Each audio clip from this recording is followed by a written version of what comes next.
అందరికీ నమస్కారం అండి. ఎలా ఉన్నారు? బాగున్నారా? మీరందరూ బాగుండాలని మనస్ఫూర్తిగా కోరుకుంటున్నానండి శివయ్య తండ్రిని. ఇక దసరా నవరాత్రులు స్టార్ట్ అవుతున్నాయి కదండి. సో ఈ నవరాత్రులలో అమ్మవారికి ఏమేం ప్రసాదాలు చేసుకోవచ్చు అనేది ఈ వీడియోలో మీరు చూడండి. సో ఫస్ట్ మనమైతే కట్టె పొంగలి తయారు చేసుకుందామండి. ఈ కట్టె పొంగలికి కావాల్సిన పదార్థాలు ఏంటంటే, ఒక కప్పు రైస్ అండి, ఒక cup rice and half cup పెసరపప్పు. సో ఈ ఒక cup rice and half cup పెసరపప్పుని మంచిగా నీట్గా కడుక్కొని వాటర్ పోసుకొని ఒక 1 అవర్ అయినా సరే నానబెట్టుకోండి. నానబెట్టుకొని వీలు లేదు అనుకుంటే అట్లీస్ట్ ఒక 15 మినిట్స్ అయినా సరే నానబెట్టుకోండి. సో నానబెట్టుకున్న తర్వాత ఇంకా ఇది స్టవ్ పైన పెట్టేసి ఇది ఉడుకుతుందండి. ఇది ఉడికే టైంలో మనము దీనికి అంటే ఎంత వాటర్ పోసుకోవాలి అంటే, దీనికి ఆ కప్ తీసుకున్నాం కదా, ఒక 1.5 కప్పు అలా ఉంటే ఒక అంటే 1:3 అనమాట అండి. ఒక కప్పు రైస్కి 4 కప్స్ వాటర్ లాగా అయితే తీసేసుకోవాలండి. ఎందుకంటే మనము కట్టె పొంగల్ అంటే కొంచెం ఎక్కువగా జారుగా గుజ్జుగా తయారు చేసుకుంటాం కాబట్టి దానికైతే ఎక్కువ వాటరే పడతాయండి. సో 1:4 రేషియోలో.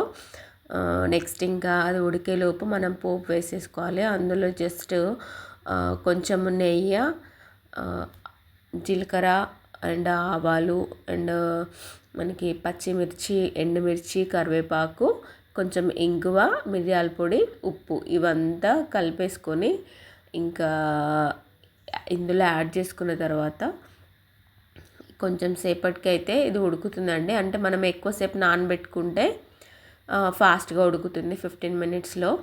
లేదు అంటే కొంచెం టైం పడుతుంది. సో అందుకని కొంచెం సేపు నానబెట్టుకుంటే బాగుంటుంది, తొందరగా ఉడికిపోతుంది. సో ఈజీగా తొందరగా అయిపోతుందండి. ఇది కట్టె పొంగలి చాలా ఫాస్ట్గా అయిపోతుంది. జస్ట్ నానితే చాలా ఫాస్ట్గా అయిపోతుంది. సో నెక్స్ట్ పులిహోర ఏంటంటే మన నిమ్మకాయతో చేసుకోవచ్చు, చింతపండుతో కూడా చేసుకోవచ్చు అండి పులిహోర. ఒక్క దాంతో అని ఏం లేదు. సో దీనికి కూడా ఒక కప్పు రైస్ అనమాట. జస్ట్ నేను చిన్న కప్పు క్వాంటిటీ మెజర్మెంట్స్లో చెప్తున్నాను, కొంచెమే చేస్తున్నాను కాబట్టి. సో ఒక కప్పు రైస్ నార్మల్గా మంచిగా నీట్గా కడిగి పెట్టుకొని కాసేపు అయినా సరే ఒక 15 మినిట్స్ అయినా సరే నానబెట్టుకోవాలండి. నానబెట్టుకొని అన్నం వండి ఇట్లా కొంచెం ఆరబెట్టుకోవాలి. అన్నంని ఒక ప్లేట్లో తీసేసుకొని కొంచెం ఆరిన తర్వాత ఇంకా దీనికి పోపు వేసేసుకొని ఇందులో కలిపేసుకోవడమే అండి. సో దానికంటే ముందు నేను నిమ్మకాయతో చేస్తున్నాను కాబట్టి నిమ్మకాయని డైరెక్ట్ అన్నంలోకే పిండేస్తున్నాను. సో నిమ్మరసం పిండేసిన తర్వాత ఒకసారి కలిపేసుకొని ఇంకా పోపు వేసేసుకోవాలి. దీనికి కొంచెము నూనె, నెక్స్ట్ పల్లీలు, శనగపప్పు, కొంచెము మినప్పప్పు, పొట్టు మినప్పప్పు వేస్తే కొంచెం బాగుంటుందండి టేస్ట్ ఇందులో. నార్మల్గా వైట్ గుల్డు కాకుండా. నెక్స్ట్ పచ్చిమిర్చి, ఎండుమిర్చి, కరివేపాకు, కొంచెం పసుపు, ఇంగువ, ఇంతేనండి దీనికి. సో ఈ పులిహోరకి కొంచెము ఎప్పుడైనా పల్లీలు, శనగపప్పు, మినప్పప్పు ఫస్ట్ వేసి అది కొంచెం ఫ్రై అయిన తర్వాతనే మిగతా వేయాలండి. ఎందుకంటే అవి కొంచెం ఫ్రై అవ్వటానికి టైం పడుతుంది కాబట్టి. సో ఇంకా పోపు వేసేసుకొని ఆల్రెడీ మనం నిమ్మకాయతో కలిపి పెట్టుకున్నాం కదా అన్నము, అందులోకి వేసేసుకొని కలిపేసుకోవాలండి. మనము చేతితో కలిపితేనే కొంచెం తొందరగా కలుస్తుంది కాబట్టి ఇంకా ఉప్పు వేసి కొంచెము తగినంత ఉప్పు యాడ్ చేసి, అంటే రుచికి సరిపడ మనం ఎంత క్వాంటిటీలో తీసుకుంటామో దానికి సరిపోను. సో కొంచెం అంత తీసుకున్నాను, కలిపేసుకుంటే నిమ్మకాయ పులిహోర కూడా రెడీ అయిపోతుందండి. చాలా ఈజీ అండి ఇదైతే ఇంకా. సో నెక్స్ట్ ఇంకేంటంటే దద్దోజనం కూడా ఈ నవరాత్రుల్లో ఏదో ఒకరోజు పెడతారు కదా అమ్మవారికి ప్రసాదంగా. సో అన్నంతో చేసేవి. సో ఒక కప్పు రైస్ తీసుకొని సేమ్ నార్మల్గా అన్నం వండి వేడివేడి అన్నం తీసి పక్కకు పెట్టుకొని దీన్ని వేడిగా ఉన్నప్పుడే కొంచెము ఒత్తేసుకోవాలండి, స్మాష్ చేసుకోవాలి, కొంచెం మెత్తగా చిరిమేసుకోవాలి.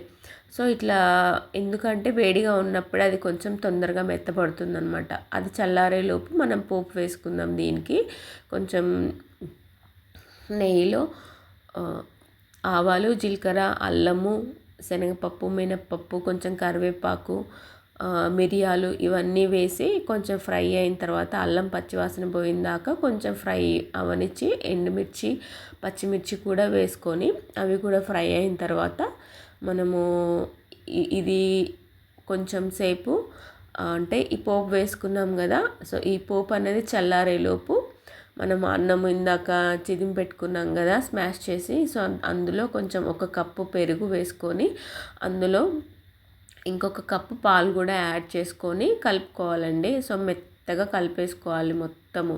అంటే గట్టిగా ఉంటుంది కదా, కొంచెము ఉండలు లేకుండా లూజ్గా గట్టి గడ్డలుగా అన్నం ఉన్నా కూడా అలా లేకుండా నీట్గా కలిపేసుకొని మనము ఆల్రెడీ పోపు వేసి పెట్టుకున్నాం కదా అది ఇందులో కలిపేసుకోవాలన్నమాట.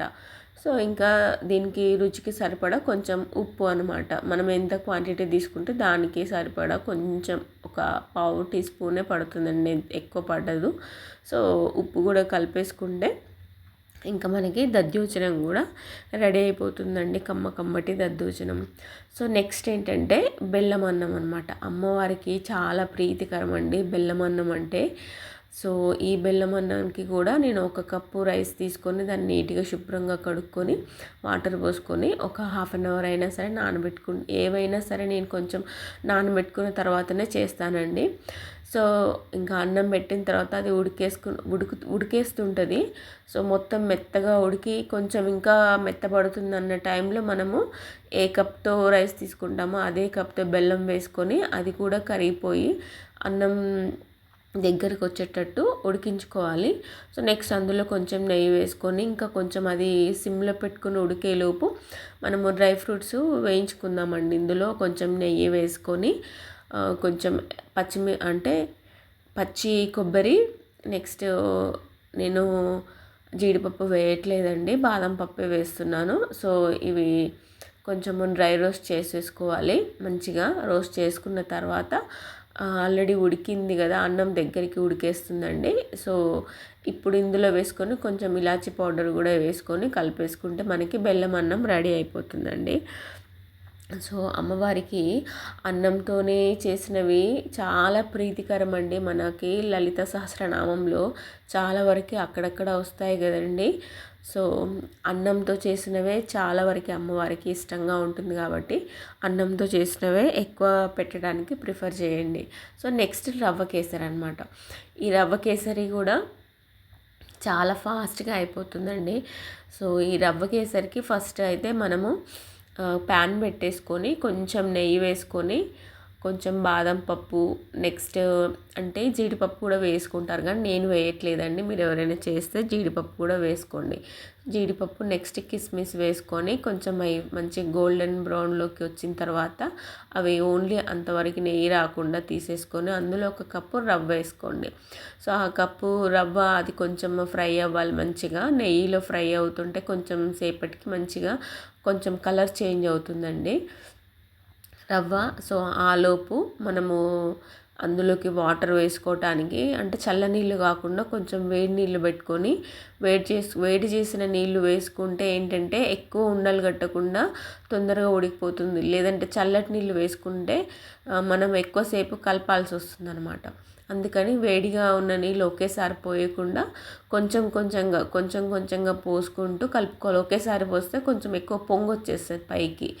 అందుకని చెప్పి కొంచెం వాటర్ పోసుకుంటూ మంచిగా కలిపేసుకోవాలండి ఉండలు లేకుండా.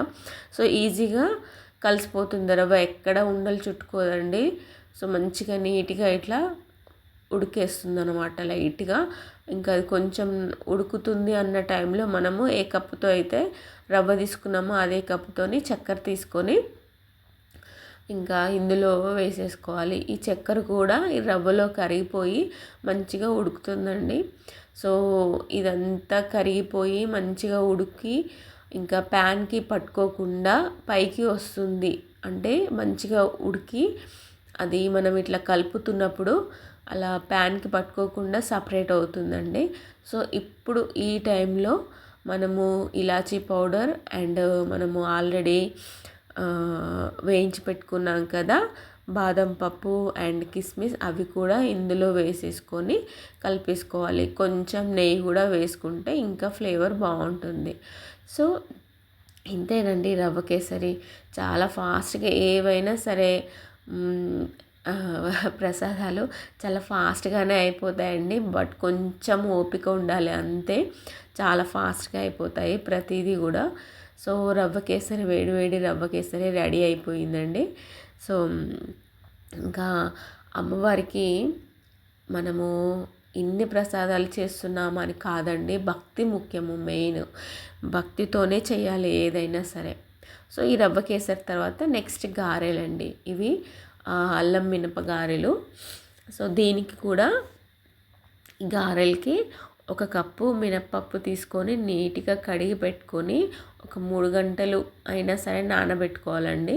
సో ఇవి నానిన తర్వాత మంచిగా మిక్సీకి వేసుకోవాలి. మనము చిన్న జార్లో వేసుకుంటే అది కొంచెం ఎక్కువ అంటే మంచిగా మెత్తగా అవుతుందండి మినప్పప్పు, పెద్ద జార్లో కంటే.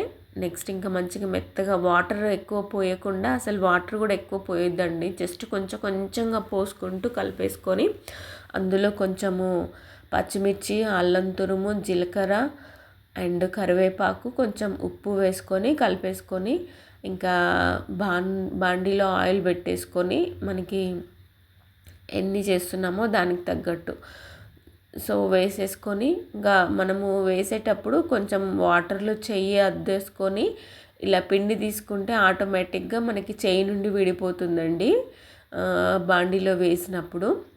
సో నెక్స్ట్ ఇంకా ఇవి మంచిగా అంటే ఎక్కువ ఫుల్ ఫ్లేమ్లో కాల్చకుండా మీడియం ఫ్లేమ్లో మంచిగా కాల్చుకుంటే చాలా అంటే మంచిగా అంటే లోపల దాకా ఉడికిపోతాయండి ఇవి గారెలు.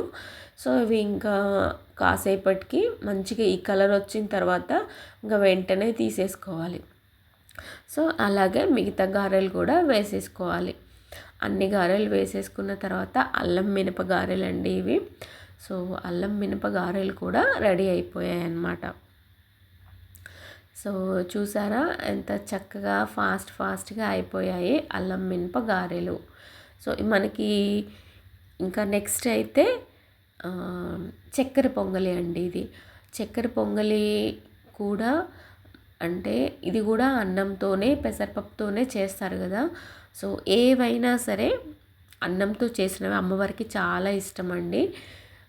దీనికి 1/2 కప్పు పెసరపప్పు, 1 కప్పు రైస్ అండి.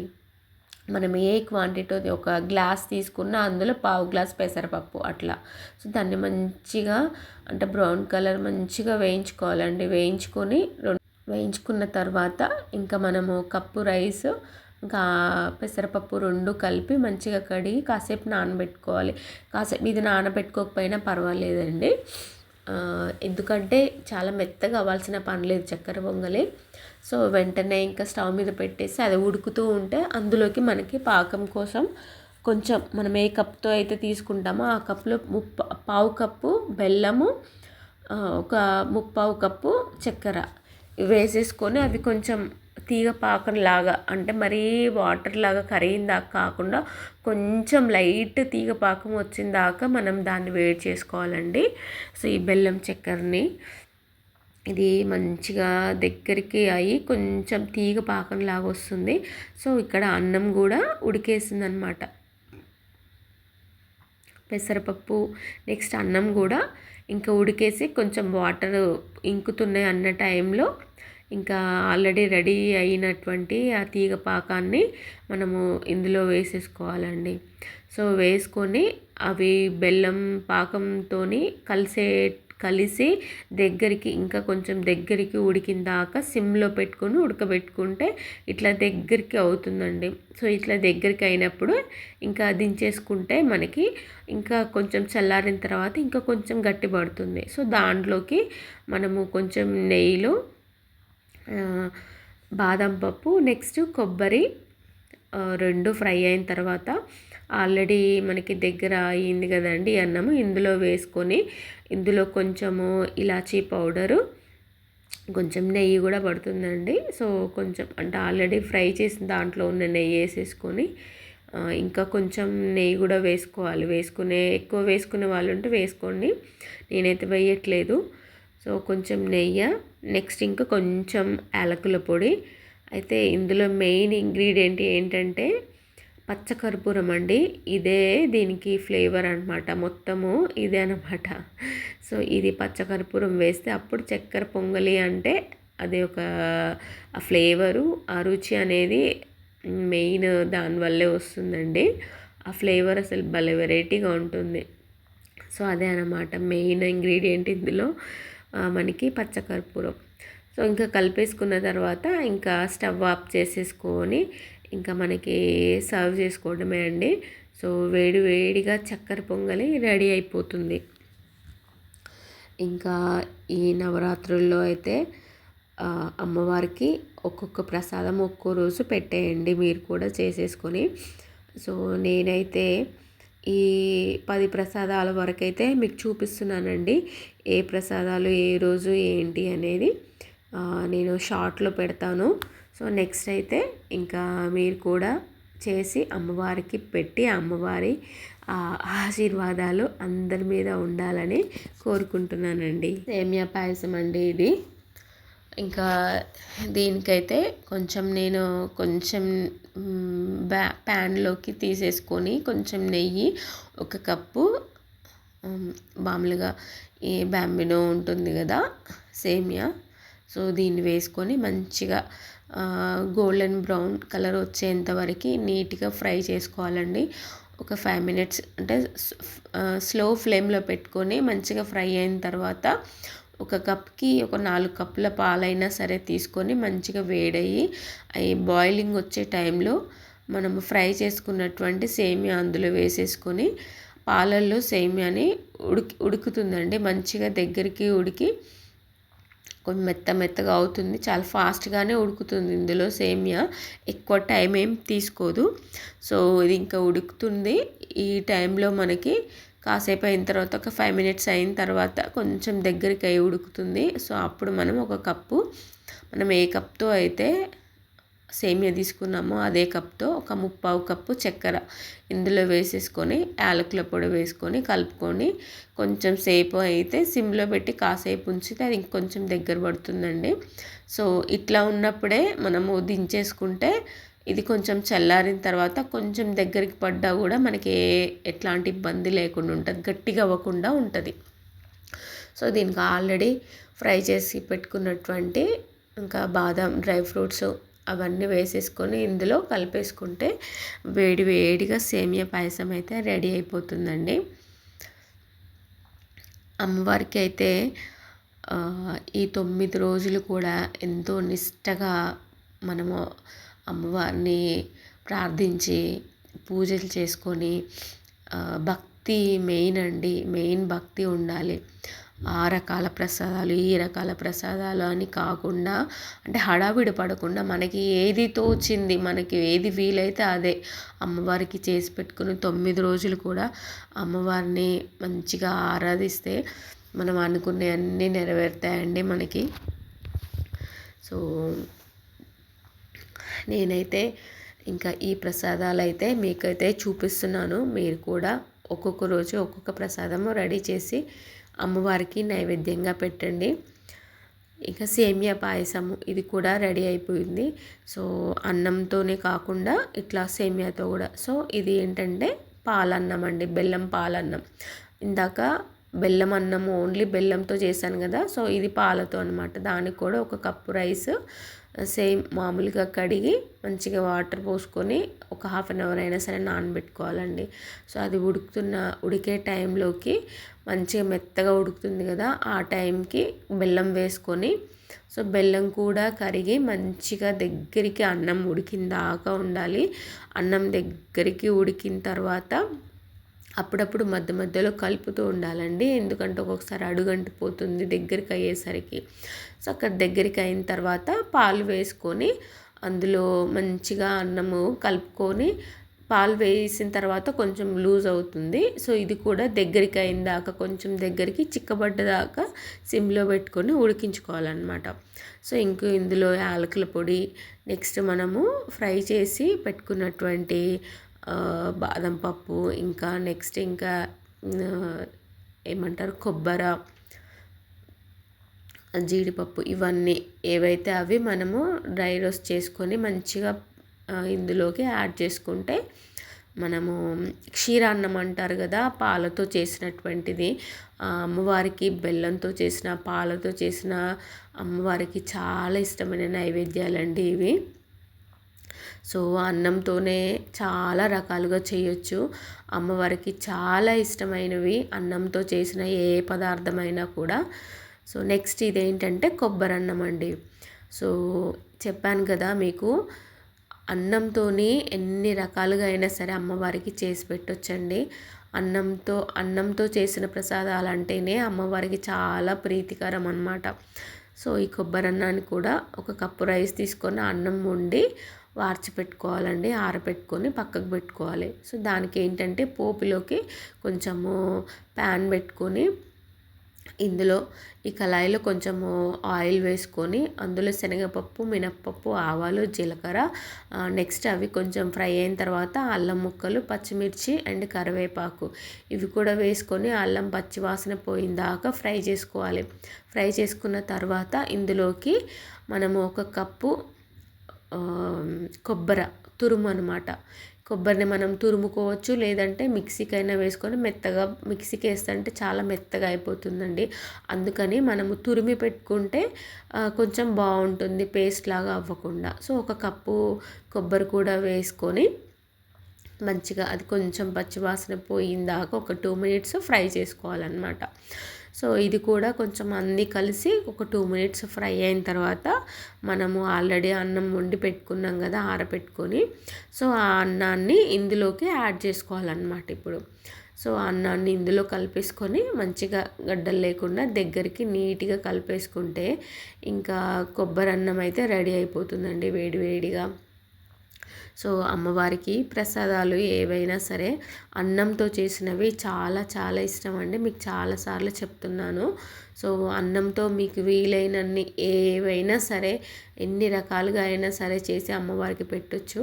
బట్ ఏంటంటే ఎక్కువగా చేసేవి మనము బెల్లం అన్నము, లేదంటే బెల్లంతో పాలతో కలిపిన పరమాన్నము, నెక్స్ట్ ఇంకేంటంటే పెసరపప్పుతో చేసిన కట్టె పొంగలి, నెక్స్ట్ ఇంకా పులగము, నెక్స్ట్ ఇంకా చక్కెర పొంగలి, కదంబము, కొబ్బరన్నము, గారెలు ఇవన్నీ కూడా అమ్మవారికి దేవి నవరాత్రులు ఈ 9 రోజుల్లో ఒక్కో రోజు ఒక్కొక్క ప్రసాదాలు రెడీ చేసి అమ్మవారికి నైవేద్యంగా నివేదిస్తూ ఉంటారు కదా.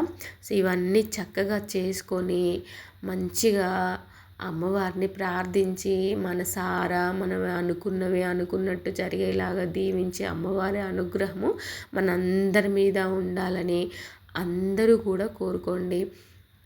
ఇప్పుడు ఏంటంటే ఇప్పుడు కాలం అంటే శరదృతువు అనేది స్టార్ట్ అవుతుంది కాబట్టి ఋతువులు చేంజ్ అవుతాయి కాబట్టి ఈ టైంలో అమ్మవారి ఉపాసన అనేది చాలా ముఖ్యమండి మనకి. అమ్మవారిని ఉపాసన అంటే ఈ టైంలోనే ఎక్కువగా భవానీ మాల ఇవన్నీ వేసుకుంటూ అంటారు కదా. సో అమ్మవారి ఉపాసన అనేది చాలా చాలా చాలా మంచిదండి. అమ్మవారిని ప్రార్థించి అమ్మవారికి ప్రీతికరమైనటువంటి నైవేద్యాలను ఒక్కో రోజు ఒక్కొక్కటి సమర్పించుకోండి. అమ్మ అనుగ్రహం అందరి మీద ఉండాలని కోరుకుంటున్నానండి. సరే అండి, ఉంటాను. నమస్తే.